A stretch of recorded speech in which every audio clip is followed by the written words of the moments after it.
Saya juga hati-hati untuk berbicara karena ini permasalahan SARA pemirsa. Tapi kalau saya merangkumlah suasana kebatinan dari masyarakat yang menganggap atau beranggapan bahwa ada pemberlakuan yang berbeda untuk dua hal ini atau dua pihak yang saat ini memang sedang terjerat permasalahan hukum, yakni ada ujaran kebencian terkait SARA. Karena Edi Mulyadi cepat tersangka lalu ditahan, sementara Arteria Dahlan memang kasusnya belum terlihat kita mengarah ke arah sana. Sempat saya baca juga nih ada beranggapan, kenapa ya hukum tajam pada aktivis tapi kemudian tumpul untuk elit DPR tertentu. Benarkah? Atau mungkin juga tidak? Itu akan saya bahas di malam hari ini. Narasumber saya di sini, Pak. Iya. Tapi saya dengan juga Pak Juju Purwanto, ini saya juga akan berbincang dengan beliau, ini kuasa hukum, Pak Juju Purwantoro, kuasa hukum dari Edi Mulyadi. Mungkin saya mau tanya dulu deh dengan kuasa hukum. Kita pasti tahu bahwa polisi ini kan memang punya punya pemikiran sendiri, punya alasan sendiri kenapa penetapan tersangka, penahanan dilakukan. Tapi kalau dari kuasa hukum, kalau tidak setuju, ini apa alasannya? Boleh disampaikan di sini? Iya, Mbak. Kita ini kan sebagai warga negara Indonesia, hidup di negara Indonesia dengan hukum yang sama pastinya. Ya, dalam hal ini kaitannya adalah dipayungi lah begitu dalam kasus ini kitab Undang-Undang Hukum Acara Pidana begitu. Dan itu berlaku pada setiap orang, pada setiap warga negara yang tinggal di Indonesia. Equality before the law itu juga harus diterapkan tegakkan secara konsekuen, kan begitu, Mbak ya. Ya, Pak. Tapi sebenarnya kalau dari kuasa hukum menerima tidak alasan dari aparat kepolisian bahwa karena ancaman hukumannya di atas 5 tahun, bahkan mencegah untuk yang bersangkutan melarikan diri, makanya dilakukan penahanan, atau apa keberatannya? Ya, kalau alasan seperti itu kan adalah normatif saja, begitu ya, Mbak ya. Ditentukan dalam KUHP memang begitu. Jadi kalau di pasal 14, pasal 15, Undang-Undang 146 tentang hukum pidana, begitu memang ancamannya kan di atas 10 tahun. Sehingga polisi punya kewenangan untuk langsung menangkap dan menahan ya. Okay. Seperti itu. Ya, Pak Juju. Kalau misalnya dikatakan bahwa semua orang kan sama di atas hukum, menurut Pak Juju sendiri, memang siapa pihak yang dianggap tidak sama atau diperlakukan tidak sama seperti dengan klien Anda? Boleh disebutkan namanya? Kalau publik terus terang selama ini melihat bahwa hukum itu yang tadi dikatakan sama pada setiap orang, pada setiap warga negara, itu tajamnya hanya kepada pihak oposisi saja ya yang kritis.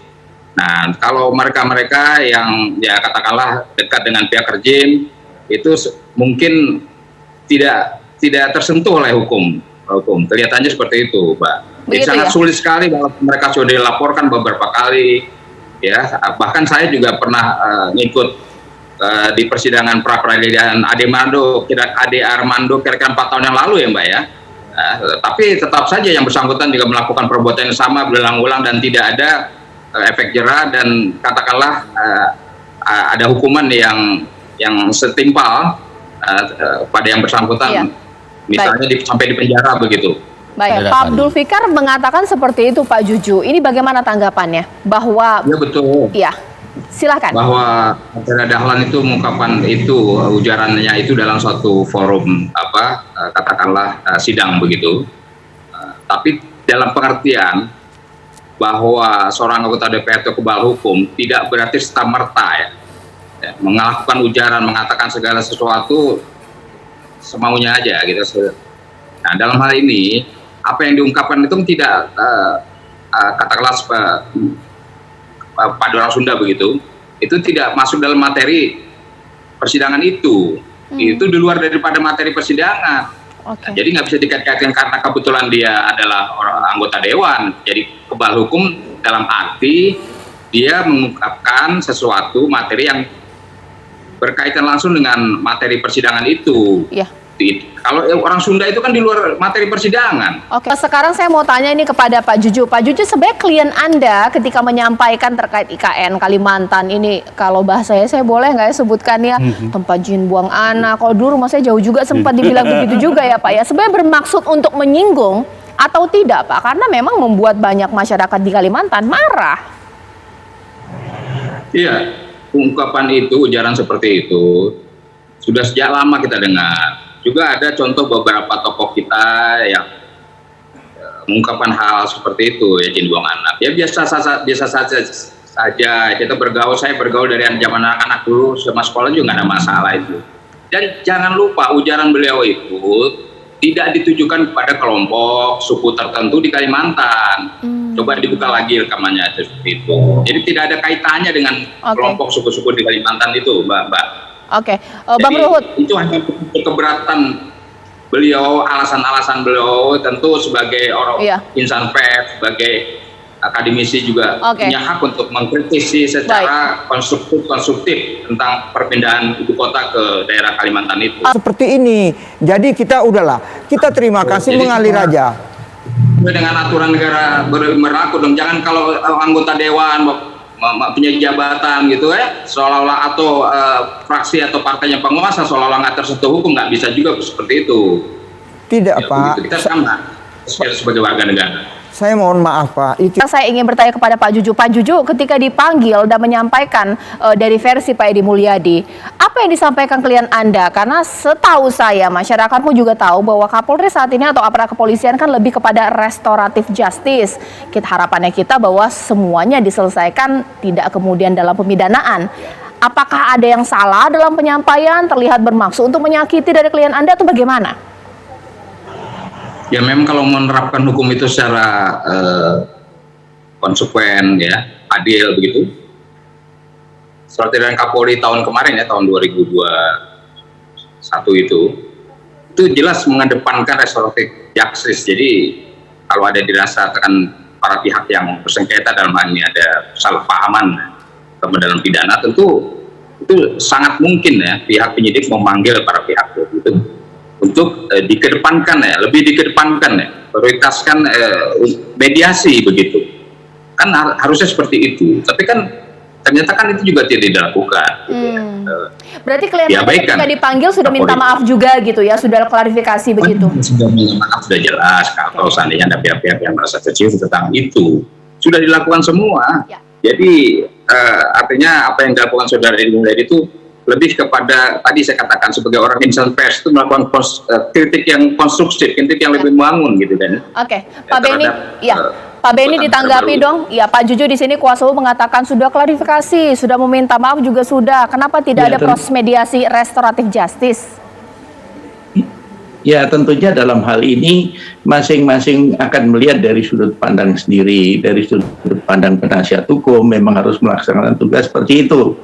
Dari kacamata penyidik juga tentunya punya pertimbangan tertentu sehingga sampai dengan melakukan penanganan, timbangan subjektifnya dan sebagainya.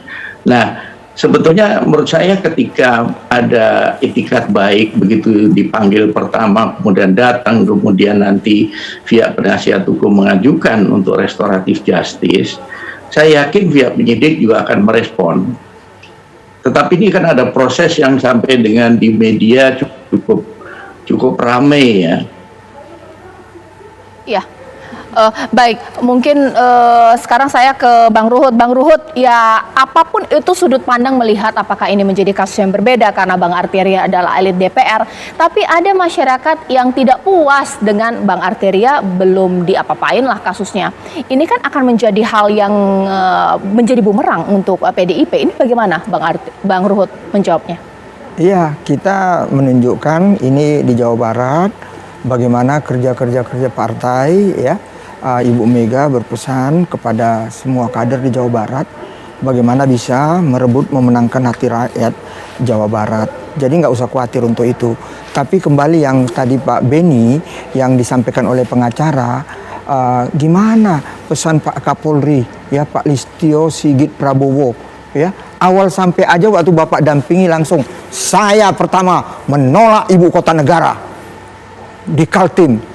Itu sudah undang-undang Bapak yang terhormat. Sudah ada undang-undangnya, udah ada dasar hukumnya. Dari situ aja wajar kok. Saya suka bilang polisi juga manusia kok. Ya, ini apa? Jadi karena baru menolak atau lagi. karena mengkritik Kalimantan? Bukan. Oh, enggak. Enggak, langsung itu dia pertama ngomong. Ya. Itu pertama dia ngomong. Baru yang kedua, ketiga. Berhak menyampaikan kritik tentang undang-undang itu, apakah mendukung atau mengkritisi atau menolak, itu wajar-wajar saja sebagai warga negara hukum. Warga negara tuh berhak, setiap warga menyatakan seperti itu. Kan kita sama-sama sarjana hukum. Warga negara harus kita ajari Pak, kita ajak supaya berpikir cerdas. Mohon Pak, kalau sudah ditetapkan di DPR sidang paripurna, Menteri Dalam Negeri sudah menerima keputusan itu, ya Bapak Presiden udah datang ke sana. Pak, kalau semua politik di DPR itu bisa diterima oleh rakyat sepenuhnya, Pak Ruhut. Iya, kan Pak. Pak Ruhut juga paham. Yang bisa dimajukan ke MK, kita bisa ajukan ke MK. Saya ngerti lah Pak, kan dia PKS. Memang kalau PKS itu apa aja nggak setuju gitu. Iya, Tapi Bang rakyat Ruhut, bisa Bang mengerti. Ruhut, Pak Juju, Kalau ini- PKS nggak setuju, Iya. artinya baik apa yang kita lakukan. Bang Ruhut, Pak Juju, tema saya nggak ada tentang IKN ya. Oke lah, nanti Saya lah di lain senang yang kesempatan kita gini-gini. bahas. Tapi mungkin di sini Pak Abdul Fikar, saya tuh saya agak mikir gitu ya. Sebenarnya kalau begitu sekarang terakhir saya ke Pak Juju. Pak Juju, kalau misalnya ini kan juga bukan menjadi akhir, baru penetapan tersangka, masih panjang nanti prosesnya. Apa yang akan Anda lakukan bersama dengan klien Anda, mengingat bahwa dalam penetapan tersangka ini statement-statement juga cukup gencar ya, dibilang dibidik, tapi kemudian diklarifikasi sama Pak Beni, atau seperti apa? Ya, kita tetap sebagai warga negara yang taat hukum juga tentu kita akan ikuti segala proses atau birokrasi atau prosedur hukum yang berlaku ya, kita sesuai dengan KUHP tentunya. Dan tentu juga kalau ada hak-hak daripada terdakwa ini yang bisa diajukan, tentu kita juga akan lakukan itu ya, sebagai langkah-langkah misalnya untuk melakukan tindakan pra peradilan misalnya, bisa juga kami lakukan seperti itu, begitu Mbak. Baik, terima kasih Pak Juju.